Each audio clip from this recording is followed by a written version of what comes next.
premier sujet de l'élection présidentielle, c'est l'indépendance de la France. Je suis le seul candidat du Frexit.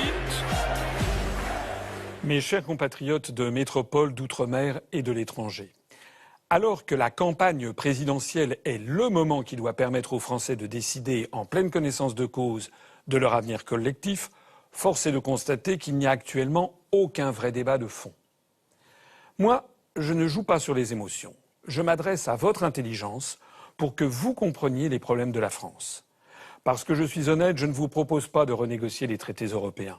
60 ans d'expérience ont montré qu'il est impossible de les modifier substantiellement. Pour changer les traités au bénéfice des intérêts français, il faudrait en effet obtenir que l'unanimité des 27 autres États membres et des 27 autres peuples s'abordent une partie de leurs intérêts nationaux afin de nous faire plaisir. C'est évidemment impossible. Je suis donc le seul candidat à vous proposer d'entamer dès mon élection le processus de sortie de la France de l'Union européenne, de l'euro et de l'OTAN. Et cela de façon parfaitement juridique et sereine par l'application immédiate des articles 50 du traité de l'Union européenne et 13 du traité de l'Atlantique Nord.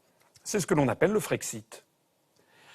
Les avantages du Frexit sont innombrables. En voici quelques-uns.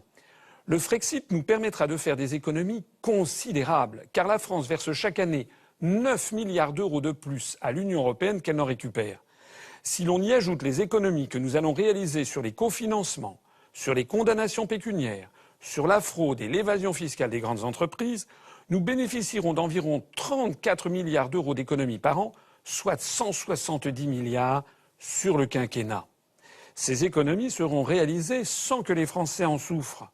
En outre, tous les bénéficiaires actuels des subventions dites européennes, je pense en particulier aux agriculteurs, aux chercheurs, aux collectivités locales, continueront à recevoir ces mêmes subventions.